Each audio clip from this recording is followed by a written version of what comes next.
Pernah nggak sih lihat sebuah rencana yang kelihatannya sempurna banget di atas kertas, tapi pas dijalanin kok berantakan? Nah, hari ini kita akan bedah topik yang krusial banget di Indonesia, di mana hal itu sering terjadi, yaitu soal kebijakan penanggulangan bencana. Kutipan ini benar-benar kena banget ke inti masalah yang mau kita bahas. Ada jurang yang dalam antara niat baik dan implementasi di lapangan. Antara cetak biru yang rapi dan realitas yang seringkali jauh lebih rumit. Oke, kita mulai ya. Biar paham soal kebijakan sekarang, kita harus mundur sedikit. Karena dulu pernah ada perubahan cara pandang yang besar banget dalam cara Indonesia melihat bencana. Perubahannya ini benar-benar dari akar loh. Dulu tuh pendekatannya responsif. Ya, nunggu kejadian dulu, baru kita bergerak. Sekarang, paradigmanya digeser jadi preventif dan mitigatif. Tujuannya adalah bertindak sebelum bencana datang buat mengurangi risikonya. Jadi, ini kayak berubah dari sekedar jadi pemadam kebakaran menjadi arsitek yang ngerancang bangunan tahan api dari awal. Nah, pergeseran mendasar ini gak cuma wacana, tapi diresmiin dalam payung hukum yang super penting, Undang-Undang Nomor 24 Tahun 2007. Ini nih, landasan legal yang mengubah seluruh pendekatan negara kita terhadap bencana. Oke, filosofinya udah dapat ya? Sekarang, yuk kita bedah gimana sih sistem ini dirancang secara struktur, mesinnya tuh harusnya jalan gimana menurut undang-undang tadi. Jadi, di sistem ini ada dua pemain utama.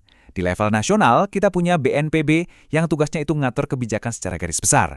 Terus di daerah-daerah ada BPBD yang jadi ujung tombak di lapangan. Kalau lihat bagannya, idealnya tuh alurnya jelas banget kan? Dari atas ke bawah. Kebijakan dari BNPB pusat, turun ke BPBD di provinsi dan kabupaten, sampai akhirnya ke level desa buat siap-siap. Semuanya didesain buat nyambung secara sistematis.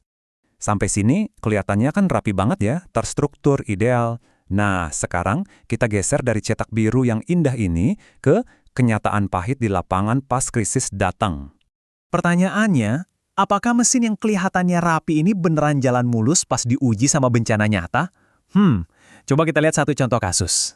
Palu, tahun 2018, gempa bumi, tsunami, terus likuifaksi. Ini benar-benar jadi ujian sesungguhnya buat sistem yang udah dibangun sejak tahun 2007 itu.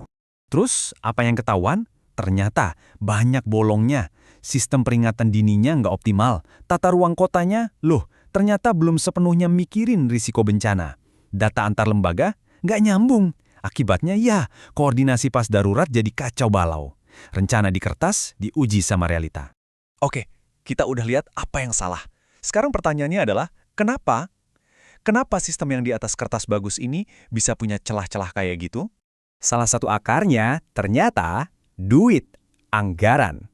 Walaupun katanya paradigmanya udah pencegahan, tapi nyatanya alokasi dana seringnya masih lebih gede buat tanggap darurat, bukan buat mitigasi. Ibaratnya nih, kita lebih rela keluar duit banyak buat ngepel lantai yang kebanjiran daripada benerin atap yang bocor dari awal. Dan bukan cuma soal duit, ada masalah sistemik lain. Contohnya, mitigasi bencana tuh sering nggak dianggap wajib dalam rencana tata ruang daerah.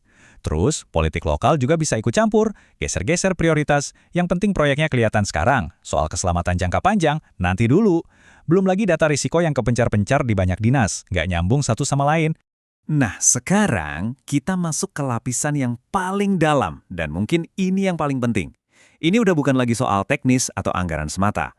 Kita tuh harus sadar kalau sebuah kebijakan, termasuk kebijakan bencana, yaitu bukan cuma sekedar tulisan mati di atas kertas. Jauh lebih rumit dari itu. Jadi, ini poin kuncinya. Setiap kebijakan itu, pada dasarnya, adalah produk politik. Itu adalah hasil negosiasi, hasil tawar-menawar kekuasaan dari banyak pihak. Jadi kebijakan yang akhirnya keluar itu cerminan dari nilai-nilai apa yang dianggap paling penting sama masyarakat dan penguasa saat itu. Maksudnya apa? Maksudnya, kalau kita mau benerin mitigasi bencana, kita nggak bisa cuma mikirin solusi teknis. Nggak cukup cuma pasang sensor canggih atau punya data lebih akurat.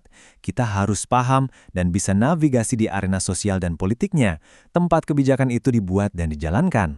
Dan ini yang jadi pertanyaan pamungkas buat kita semua.